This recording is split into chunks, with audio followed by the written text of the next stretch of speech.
Welcome to Real Estate Real Connections. I'm Julie Miller. Curious about how the current interest rate environment is shaping the real estate market and impacting your home buying decisions?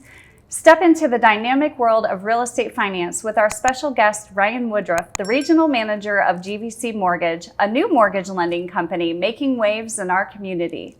Today, we unravel the mysteries of the current interest rate environment, its impact on home buyers and sellers, and expert tips for securing your dream home. This is an episode of Real Estate Real Connections you won't want to miss. Ryan, thank you so much for being here today. Thank you for having me, Julie. So I know that you've been in the industry a long time, and so could you please give a little bit of your background to our viewers and just talk about, where you came from and how it's prepared you for your new role as regional manager at GVC? Oh boy. Well, I came to banking in 2009 via retail. I was at Borders Bookstore for several years, and when they went out of business, I needed a stable job, and banking seemed good. It didn't take very long before I realized that there was a lot of opportunity there. Ran retail branches, got involved in lending, kind of fell into mortgage like a lot of people did. Most of the mortgage people were retired, and they said we need some new people, and so I kind of hopped in there. When Mutual Bank got bought by Northwest Bank, I went over to Teachers Credit Union and had some great opportunity there. And honestly, I've been in mortgage since, and I can't imagine doing anything else. What would you say set you apart in terms of expertise and or customer service, set you apart from your competitors? I've really been privileged through banking to have different responsibilities, including processing, underwriting, and sales as well. So I kind of have some insight into the back end. I think that helps me to better educate my borrowers and work with my team. And how do you stay informed on industry trends to serve your community? There's a lot of sources out there. There's a lot of blogs, there's a lot of newsletters. I try to watch several of them to kind of find the common denominators. It's pretty common for one person to think rates are going up or rates are going down. I like to gather several sources so I can get a consensus. And that's basically how I like to get my information. Ryan, what motivated you to bring GVC Mortgage to this community, and what special value does it bring to the community? That's a great question, Julie. So for me, coming from 15 years of banking and really kind of wanting to stay in the mortgage space, as the economy changes, banking has lots of things they have to focus on, and I really wanted my organization's first priority and my first priority to be mortgage lending. And so mortgage companies, that's what they do. I talked to several different mortgage companies, several of the large ones, 6 total to be exact. It took about 5 minutes after meeting with the executive team at GVC to kind of fall in love. These are all people that I would have over Thanksgiving dinner. What really sets them apart is it's all they do. It's their focus. They're the second largest mortgage company in the state of Indiana. They did $800 million in mortgage last year, so they know what they're doing. But at the same time, we can talk to whoever we want to. If I have a question, I can call my manager of underwriting or processing or closing and get really quick answers. So I find that it really helps keep our borrowers up to speed and informed, and it makes our team really comfortable as well. Awesome. We know that currently the interest rates are a hot topic everywhere. Yeah. Can you please explain how interest rates have affected our local market, and what impact is that having on home buyers and sellers? Well, it's pretty vast. The rising interest rates have had a big impact on affordability.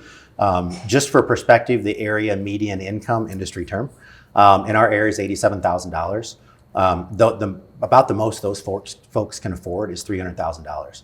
I just did a search on the way over here on Zillow, and in all of St. Joe County, which is hundreds of thousands of people, there's only about 150 homes for sale under $300,000. So it's taken a lot of people out of the market. However, there's no shortage of people who are looking to buy.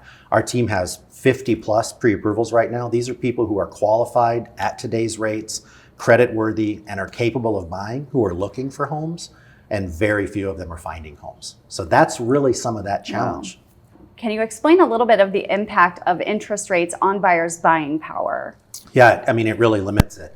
So, we have debt to income ratios, we have things like that we abide by on the mortgage side, and it just prices a lot of people out. How can home sellers leverage the current market to maximize their sales price and buyers alongside that with their purchasing power? Also a great question. Some of my realtor friends might not love the answer to this, but historically when you're going to sell your home, usually you think, oh, I need to paint this wall, or I need to change this flooring, or I need to update my kitchen or bathroom. Those things can help, but you don't have to do those things to sell your home in this market. Buyers will come in with ideas and thoughts, and they might have extra funds to do some of those types of things, but that shouldn't be a barrier for you wanting to sell your home. You should really talk with a realtor, reach out to somebody, have them walk through the home. They'll tell you what you have to do and what you don't have to do. Okay, and what advice would you have for buyers looking to get a mortgage approval ready? Talk to a lender first. It's not so much about your credit and your income and your debts and things like that, as much as it is just understanding, having somebody understand what your goals are and giving you an idea on what you could afford, what payments will be, making that connection, because then as you're shopping, as you're looking around, you have somebody that you can text and say, hey, what about? Hey, what about? It really gives you that security in a pretty sensitive time. And how important would you say it is for buyers to be aware of or informed of what their credit score is, debt to income ratios, those types of things? You know, it's helpful. It's not mandatory. You don't have to know that. That's one of the great things about being a mortgage lender, is because people don't do this that often. They trust their lenders with that, and it lets us educate them. It's one of the reasons we love it, right? Is because we get to do those things. It is important to talk to somebody. It is important to have an understanding, but knowing those ratios and those specific things, that's not necessarily as critical. You just want to talk to somebody. They'll pull your credit. They'll take a look at your income. They'll give you kind of a foundation. And then as you're shopping, as you're looking at things, they can help you with that process. Do you have any practical tips or advice for somebody who is looking to get approved for a mortgage that may give them a leg up when starting that approval process? I can give two really good tips. Okay. The number one tip, and the thing that most people look past, is your credit card balances. You don't have to pay them all the way off, but if you have a credit card with more than 50% balance towards the limit, that's something you want to pay down. You don't have to pay it off, just pay it down a little bit. That's the number one impact on score. The other tip is, as soon as you get your credit pulled and you start the process, don't shop for anything else. We check those things, and I've seen people lose out on opportunities because they went out and bought something in the middle of the process and then had a new debt. So don't do that. So since you brought up credit cards, another good question is, what if I paid off my credit card? Should I close that account? That's up to you. So you don't have to keep the credit card. If you close the account, the very next time somebody pulls your credit, if it's in a short period of time, that can take a small hit, mainly because your credit is a snapshot. It's not some rolling balance that goes back and forth. It's kind of a snapshot in time. And if you just close something, they look back, it might look like something's going on. So after a couple of months, it doesn't have an impact, but that's basically it.